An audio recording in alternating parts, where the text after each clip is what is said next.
Hey everyone, in this quick video, I'll show you how to change the address on your UK provisional driving license easily.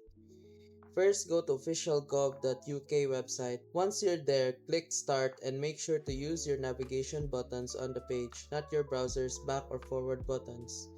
Next, fill in your personal details, your name, date of birth, and place of birth, then click Next. Now enter your postcode. Choose your address from the list and then click Next again. If your address isn't listed, just select none of the above and type your full address manually. If you've lived at your new address for less than 3 years, you'll need to add your previous address too. And if you lived outside the UK, just enter your country and how long you stayed there. After that, you can enter your national insurance and passport number, but they're optional. You'll also need your driving card issue number and photo card number, both found on your license. Then confirm you're not disqualified for driving. Choose if you want to be an organ donor and enter your email. Review everything carefully and submit.